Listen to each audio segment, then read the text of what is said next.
Hi guys, welcome back to my channel. ఈరోజు recipe వచ్చేసి breakfast recipe అండి.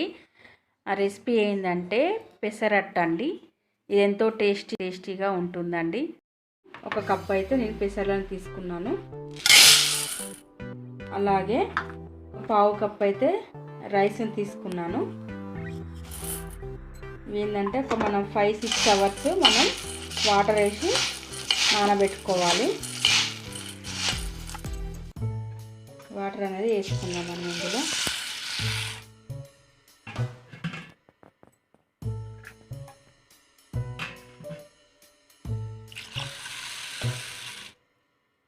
పెసర్లని మనకు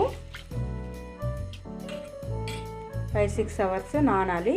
నానిన తర్వాత దీని ప్రాసెస్ అనేది చెప్తాను. అనేది ఒక 5-6 అవర్స్ నానింది. ఇలా ఉంచితే ఇట్లా పప్పు మొత్తం ఇట్లా అయిపోవాలి.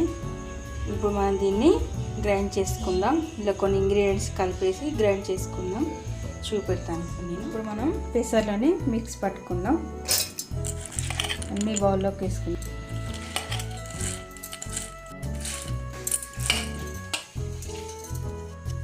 ఇప్పుడు ఇందులో ఒక 4 పచ్చిమిర్చి వేస్తున్నాను.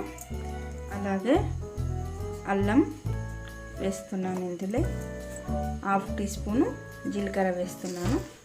ఇప్పుడు ఇవన్నీ మనం మిక్సీ పట్టేసుకుందాం. మనం గ్రైండ్ చేసుకున్నాం కదండి.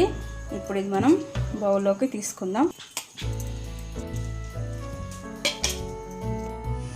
ఇందులో మనం టేస్ట్కి సరిపోయినంతగా సాల్ట్ అయితే వేసుకుందాం. మనం మిక్సీ పట్టినప్పుడైతే నేను వేసుకోలేదు. మనం దోశలు వేసుకునే అప్పుడే మనం సాల్ట్ అనేది వేసుకోవాలి. ఇప్పుడు మనం ఇందులో కొన్ని వాటర్ అనేది వేసుకుందాం. సో బాగా గట్టిగా ఉంది కదా పిండి. మనం కొన్ని వాటర్ అనేది ఒక 1/2 గ్లాస్ అయితే వేసుకుంటున్నాను నేను.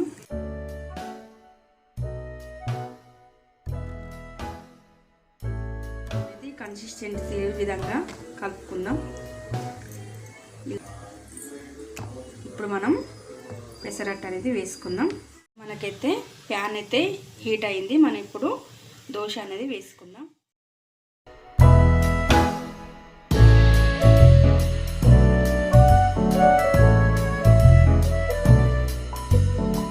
ఇప్పుడు మనం ఆయిల్ అయితే వేసుకుందాం.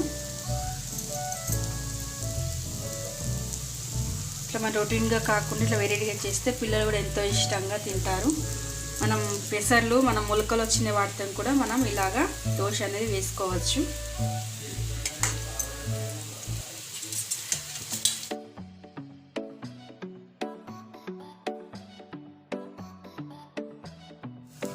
మనకైతే దోశ రెడీ అయిపోయింది.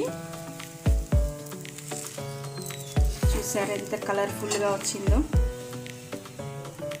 దోశ అనేది. ఇప్పుడు మనం సర్వింగ్ బౌల్లోకి తీసుకుందాం. నేను పెసరట్టుకి అయితే పల్లీ చట్నీ కాంబినేషన్గా తీసుకున్నాను. దీంతో మనం సర్వ్ చేసుకుందాం. మీరు ఒకసారి ట్రై చేసి ఎలా ఉందో నాకు కామెంట్లో చెప్పండి.